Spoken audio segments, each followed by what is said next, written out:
अब कुछ दिन पहले ही हमारे पास एक यंग कपल आया जिन्होंने हमारे फर्टिलिटी पैकेज के तहत सीमेन एनालिसिस कराया। उस सीमेन एनालिसिस में उनका जो स्पर्म का कॉन्सेंट्रेशन था वो अराउंड 12 to 13 मिलियन पर ml था। उनकी स्पर्म की मोटिलिटी अराउंड 7-8% थी और मॉर्फोलॉजी 1% था। अब अगर आपने मेरे पहले के वीडियोस देखे होंगे तो आपको पता है कि ये सीमेन पैरामीटर्स ठीक नहीं है। तो जब मैंने हिस्ट्री ली तो मुझे पता चला कि वो स्मोकिंग करते हैं और 3 to 4 cigarettes daily almost smoke कर रहे हैं और इसके अलावा उनके और कोई सिग्निफिकेंट हिस्ट्री नहीं थी। तो उनका क्वेश्चन ये था कि क्या सिर्फ स्मोकिंग से मेरे स्पर्म के पैरामीटर्स इतने खराब हो गए हैं? The answer is yes.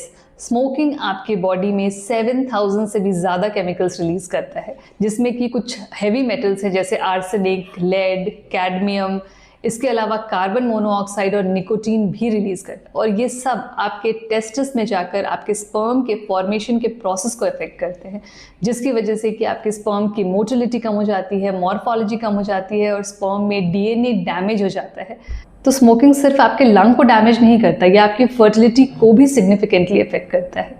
And the same holds true for the female also. उनमें भी ये एग की क्वालिटी कम करता है और हार्मोनल इम्बैलेंसेस कराता है। ओवरऑल ये आपके मिसकैरेज के रिस्क को इंक्रीज करता है और किसी भी फर्टिलिटी ट्रीटमेंट इंक्लूडिंग आईवीएफ के सक्सेस रेट को कम करता है। तो एज अ कपल अगर आप कंसीव करने के लिए ट्राई कर रहे हैं तो quit smoking as soon as possible, healthy nutritious diet ले और एंटीऑक्सीडेंट्स ले और एक फर्टिलिटी कंसल्टेंट से मिले। और अगर आपको भी कंसीव करने में कोई दिक्कत आ रही है तो you can connect with me at Apollo fertility Ghaziabad and Indirapuram.